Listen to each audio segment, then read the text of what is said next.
The Rock's most bizarre movie succeeded where Megalopolis failed. Megalopolis, Francis Ford Coppola's decades-long passion project, was one of 2024's most divisive movies.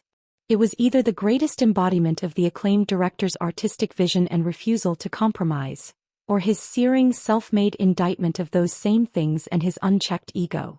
Moviegoers either loved or hated it. There was no middle ground. That said, what most didn't realize was that Megalopolis isn't exactly new and that it's been done better by a movie that starred Dwayne "The Rock" Johnson roughly 2 decades ago. 19 years ago, Southland Tales hit cinemas and baffled everyone who saw it. Directed by Richard Kelly of Donnie Darko fame and much like Megalopolis, Southland Tales was a surreal satire of American culture, politics and life during its release. However, Southland Tales succeeded where Megalopolis failed by being even stranger than Coppola's latest work. It says a lot that casting The Rock as a movie star who holds the fate of the world in his hands is the least bizarre thing about Southland Tales. To say that Johnson's Southland Tales character, Boxer Santaros, was weird would be a massive understatement. The easiest things to understand about Boxer was that he was an action star who woke up in the middle of the desert with no memories. Because of this, Boxer was an impressionable political pawn who genuinely didn't understand what was happening to him, let alone the rest of the country.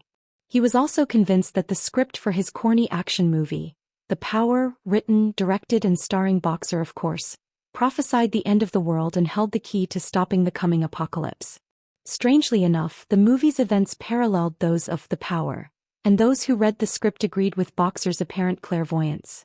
It goes without saying that Boxer was unlike any character Johnson ever portrayed. This wasn't only because Boxer wasn't the kind of action hero or friendly giant that most audiences know Johnson to be. To be clear, Boxer wasn't the only dim-witted character the wrestler-turned-actor played. Cases in point: Be Cool's Elliot Wilhelm and Central Intelligence's Bob Stone. However, Boxer wasn't a comic relief like these two.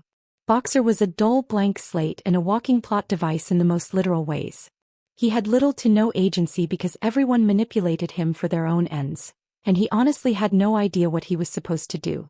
It was only at the movie's end that Boxer realized he wasn't even the main character, and that his only purpose was to die as a distraction for the real heroes, Ronald Taverner and his original time-displaced self, Roland Taverner.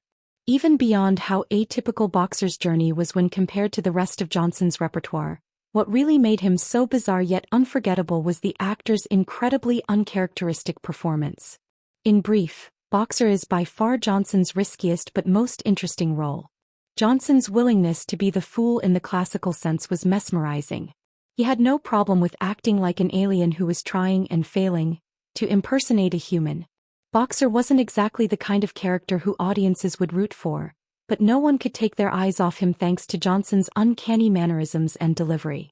What made this doubly impressive was that Johnson starred in Southland Tales shortly after he defined himself as the successor of the macho action heroes of the 80s at this point in his career. Despite his undying wrestling legacy as The Rock and his rebirth as a movie star, Johnson gave an oddball character like Boxer his all. With contrasting characters like Boxer and Doom's Sarge, Johnson seemed to be on track to become a versatile performer who could excel as an action star and a character actor. Unfortunately, this never came to pass. In hindsight, it's easy to see why this was the case. Simply put, Boxer was probably too weird for Johnson, and Southland Tales' poor reception hurt him. As he told IndieWire in an interview, he took it in the gut. Since then, he noticeably took more control over what kind of roles he got to avoid reopening that old wound. He only played characters that were either straightforward heroes, both in action and family movies, or over-the-top versions of The Rock. See Get Smart's Agent 23 and The Other Guy's Christopher Danson. The last time he stepped out of his comfort zone was in Pain and Gain, where he portrayed an uncomfortably dangerous yet childlike criminal, but even this took some convincing for him to do.